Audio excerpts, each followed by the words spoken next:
Mad Max has a very interesting evolution. With the release of Furiosa, a Mad Max saga, we now have 5 movies, and over the last 40 plus years, George Miller has gone from shoestring budgets to making some of the greatest action films of all time. And in between that, some movies that at least warrant a conversation. So here's my ranking of all 5 films from the worst to the best. And also, over 97% of you guys who watch these videos aren't yet subscribed, so if you do enjoy this video, feel free to hit the subscribe button so you don't miss any more. But don't waste any more time, let's get into it. A brief summary of my history with this franchise. I watched Fury Road for the first time just about 2 years ago, and I think it is one of the greatest action films ever made. And so leading up to Furiosa, not only was I very excited for this prequel, but I wanted to watch all 3 of the original Mad Max movies in preparation so I could do this ranking. But starting off in 5th place for me is Mad Max the original, coming in at a 3 out of 5. I think this movie just doesn't really work for me on any level. Not only is it made on a shoestring budget, and I know Miller couldn't really control that, but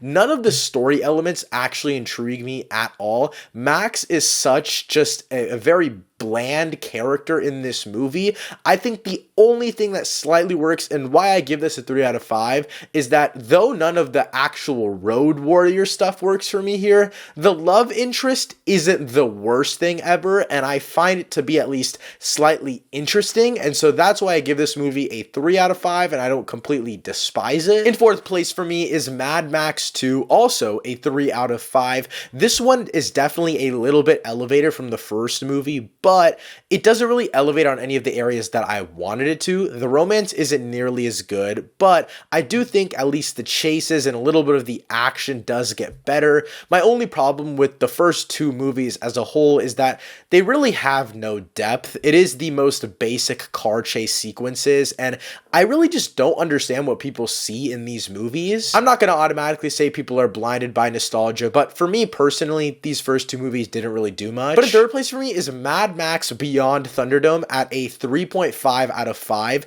This movie is actually pretty good. I still found it way more interesting than the first 2 films in the franchise in that there's actual lore that this film goes into, and this is really what I wanted to see after loving Fury Road. I love Fury Road because of all the lore in this amazing world that Miller has built, and I feel like we don't get any of that in the first 2 movies. We get hints of it and we get a little bit of it in the second movie, but it's not fully going into these big and strong villainous characters, and we don't truly understand any of the scale until Mad Max Beyond Thunderdome. My only problem with this movie is still that I don't really care for Max. There isn't any sort of compelling story surrounding him. I find the lore of this Mad Max world to be way more interesting than the title character himself, so that kind of puts me in a tough position, and that's why I can't rate this movie too high. But in 2nd place for me is Furiosa, a Mad Max saga, coming in at an 8.5 out of 10. You can check out my full review. It'll be linked on the screen or in the description down below, but I absolutely love this movie. I think it was the perfect direction to take a sequel slash prequel to Fury Road, which is one of the greatest action films of all time, by, yes, having amazing action sequences that do blow your socks off and make you hold your breath. It also focuses so much more deeply on characters while still keeping minimal dialogue.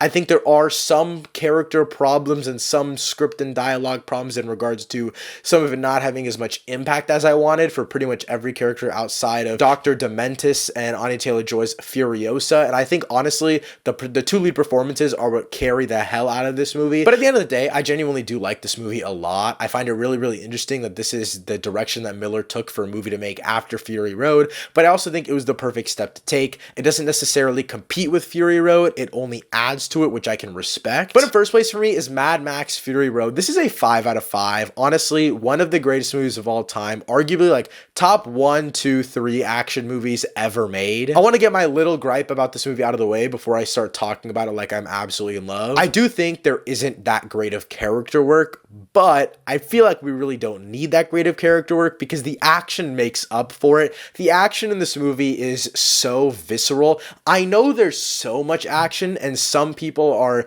getting numb to it as the movie goes on, but for me, It's so cool all the time. And honestly, the only character work that I really needed and what really worked for me and drove the nail through this entire film was, yes, we get amazing action and we get some really cool general storytelling.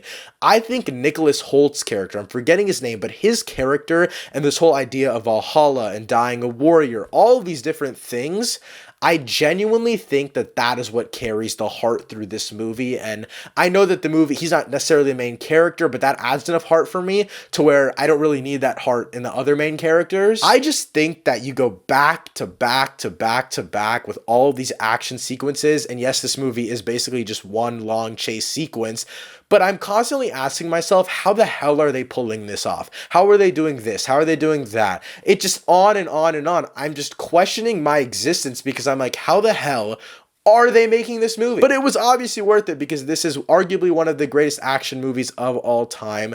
If you somehow haven't seen Fury Road, I cannot recommend it more. And also, a very underrated Tom Hardy performance. Obviously, Charlize Theron is also amazing in this film, but Tom Hardy's performance doesn't get spoken about enough. And also, if you want to check out more of my movie thoughts, you can check out my new podcast, Third Thoughts. New episodes come out every single week. But guys, that wraps up my ranking of the George Miller Mad Max movies. Obviously, wasn't the biggest fan of the earlier films in this franchise, but I had a very fun time with these movies nonetheless. Again, let me know what you guys think of all of these movies and your ranking in the comments down below. Thank you so much for watching. I'll see you next time. Peace.